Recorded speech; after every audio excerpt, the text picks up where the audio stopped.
Orrick. I'm president of Orrick Corporation, and we've just enjoyed a marvelous talk from Nancy here, and she's right on. Having been in the selling business for 50 years, I can tell you you're right on.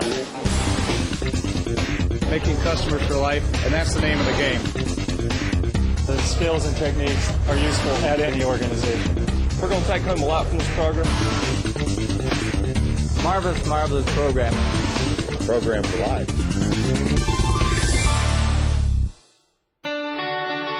Nancy Friedman is a gifted motivational business speaker with a proven track record. Nancy has been delivering her powerful motivational programs to audiences since 1983. The valuable information Nancy gives her audiences has helped set the standards for corporations and associations across the country. Nancy specializes in giving how-to techniques based on real-world experience. Techniques she has shared with companies worldwide to increase profits and gain a competitive edge. A two-time million-dollar roundtable speaker, Nancy's quick wit and sense of humor make her a big hit with audiences of all sizes. Whether delivered to owners and managers or to frontline staff, Nancy's message hits home. Nancy is an internationally recognized authority on customer service. She has appeared on hundreds of television and radio programs worldwide, including The Today Show, CBS This Morning, Good Morning America, Canada Today, and the BBC. In addition to television and radio, she's also no stranger to the print medium, having been featured in respected newspapers and magazines like the Wall Street Journal, USA Today, Nation's Business, and the Financial Times. She's even written her own best-selling book. They probably talk with you. You're very important to your Nancy is perhaps best known as the telephone doctor. Thanks to her highly successful series of videos on customer service and telephone skills. The series is considered by many to be the most effective training package available today.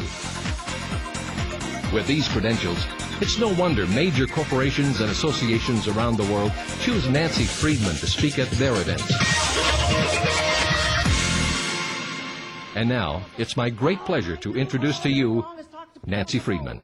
I am Nancy Friedman, and you're entitled to a little information on me. I was born in Chicago, Illinois. You are not entitled to the year. I started my career at WGN Television many, many years ago in the sales and service department. Several years after that, my husband bought a radio station in San Diego, California, and I helped set up the sales and service department of that radio station. 100% of my job is customer service contact. That's all I do all day long is talk to people. And over the years, we've learned techniques that work. Now, some of them are sales techniques, but that's okay. But let me tell you something. Life is a series of sales presentations. We are always selling somebody something. Our kids to eat dinner, our bosses for a raise, our wives for you know what, and our husbands for God knows what. We are always selling somebody something. Somebody wrote a song, life is a cabaret, life is a bowl of cherries. Bull! Life is a series of sales situations, and how you make it work for you is the name of the game. Whew, amen. Yes, I'm a professional actress, but I've taken everything I've learned on that stage and applied it to what I do now for a living, 365 days a year of my life, and that's customer service. And let me tell you something, my friends. There's no acting involved in what I do today. There's no role-playing in what I do today. There are no lines to learn in what I do today. Today, what I do comes from my heart, going to go to your heart, and from your heart to your customer's heart, and then we will have a better place to live. Working with customers is not new. Those of you who are sitting here as publishers or high executives within your organization, you all know how to do it right. My goodness, that's how you got where you are. You know how to make a phone call. You know how to take a phone call. You know how to make a presentation. You know how to make the negotiation. You know how to close the sale. You're very good. That's how you got where you are. Let me ask you another question. After you make that phone call, and after you take that phone call, and after you make that presentation, and after you make the negotiation, and after you close the sale, what happens then? Does that client, does that person, does that prospective advertiser now become the property of the people you left behind to run your office right now as we speak? And let me ask you another question. How many of you feel right now that the people you left behind to run your office are as well skilled on customer service and satisfaction as you are? Oh golly, if we could clone you, it would be great. We have 3 of you, and 2 of you, and 4 of you, and 5 of you. Yeah, I'd like 5 of you. Yeah. Usually I end up picking the CEO. Who'd I get here? Jerry Smith, yeah. Yeah, you stay after school, okay? No problem. We know that more business is lost due to poor service and poor treatment than poor product. And I find that statement so incredibly important, I repeat it every time I say it.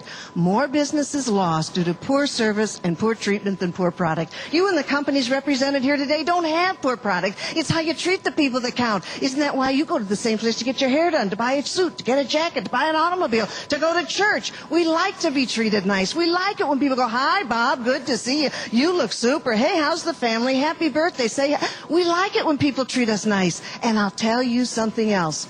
We will pay more for better service. You bet we will. Who here has not gone downtown, don't care what part of this beautiful country you're from, gone downtown to a very expensive restaurant? We've all done that every once in a while. Overpaid, we've all done that every once in a while. And walked out and said, man, that was an expensive meal. But wasn't the service great? Wasn't the service great? Wasn't the service great? Many years ago, I picked up my telephone, and I called my insurance agent, and I told him to cancel all my policies. No small job, we were his largest account.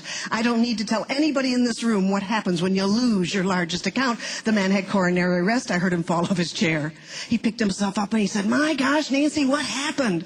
So I told him, your people stink. They're so rude, they're so abrupt, they're so unfriendly, they're so unhelpful, and I don't want to be treated like that, thank you very much. I won't be treated like that. He said, you know what, Nancy, you're right. When I call your office, I'm treated like a king. I said, Michael, we treat our wrong numbers better than you treat your customers. You'll get that later.